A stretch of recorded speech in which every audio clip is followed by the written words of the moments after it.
Hi guys, എൻ്റെ ഇന്നത്തെ video എന്താണെന്ന് വെച്ചിട്ടുണ്ടെങ്കിൽ ഞാൻ എൻ്റെ പഴയ റൂം വെക്കേറ്റ് ചെയ്തിപ്പം പുതിയ റൂമിലാണ് ഉള്ളത്. അപ്പോൾ അവിടെ ഫ്രിഡ്ജില്ല.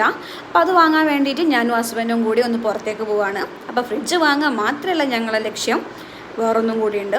അതായത് മെയ് 11-നായിരുന്നു എൻ്റെ വെഡിങ് ആനിവേഴ്സറി. അപ്പോൾ എനിക്കൊരു നോസ്പിന് ഗിഫ്റ്റായിട്ട് തന്നിട്ടുണ്ടായിരുന്നു. അപ്പോൾ അത് ഒന്ന് PS ചെയ്യണമെന്നും ആഗ്രഹമുണ്ട്.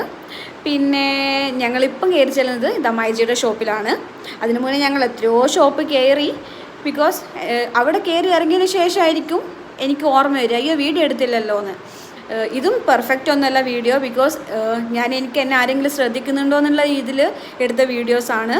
അപ്പം പെർഫെക്റ്റ് ഒന്നുമല്ലാത്ത രീതിയിലാണ് ഞാൻ വീഡിയോ എടുത്തത്. നമ്മൾ ന്യൂ എക്സ്പീരിയൻസ് അല്ലേ, അതും ആദ്യത്തെ വീഡിയോ. അപ്പം കുറച്ച് തെറ്റുകുറ്റങ്ങളൊക്കെ ഉണ്ടെങ്കിൽ പ്രശ്നം ഉണ്ടാവില്ല എന്ന് വിചാരിക്കുന്നു.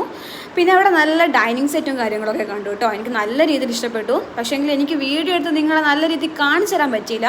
ഞാൻ നേരത്തെ പറഞ്ഞ ഇഷ്യൂ തന്നെ, എനിക്കൊരു ടെൻഷനായിരുന്നു എടുക്കുമ്പോൾ ഒക്കെ ആൾക്കാർ ശ്രദ്ധിക്കും എന്നുള്ളത്. അപ്പോൾ അത് കഴിഞ്ഞ് ഞങ്ങൾ മൂക്ക് കുത്താൻ വേണ്ടി ചുങ്ക ജ്വല്ലറിയിലാണ് കേട്ടോ പോയത്. ഇതിനു മുന്നേ 2 ടാറ്റൂ സ്റ്റുഡിയോയിൽ പോയി അവിടുത്തെ ഇരുട്ടും കാര്യങ്ങളൊക്കെ കണ്ട് പേടിച്ച് ഭയന്ന് ഞാൻ തിരിച്ചു വന്നതാണ്. പക്ഷേ ഇത് ഫുൾ ധൈര്യം സംഭരിച്ച് ഞാൻ എൻ്റെ മൂക്ക് കുത്തി. ആ ചേട്ടൻ മുഖത്ത് നോക്കി പറയണേ ചെയ്തു നല്ല വേദന ഉണ്ടാവുമെന്ന്. ബട്ട് ഞാൻ എൻ്റെ ധൈര്യം അങ്ങ് സംഭരിച്ചു, എൻ്റെ മൂക്ക് ഞാൻ കുത്തി. അങ്ങനെ മൂക്ക് കുത്തി എനിക്ക് മൂക്ക് കുത്തിയ ഈ ഒരു ഭാഗം ഭയങ്കര വേദനയായിരുന്നു. ഇത് എൻ്റെ മൂക്ക് കുത്തിയതിൻ്റെ പ്രഹസനങ്ങളാണ് കേട്ടോ നിങ്ങൾ കാണാൻ പോകുന്നത്. അങ്ങനെ ഞങ്ങൾ ഫ്രിഡ്ജ് ഒരു 2 മണിക്കൂറിനുള്ളിൽ അവരെത്തിച്ചു തന്നു കേട്ടോ.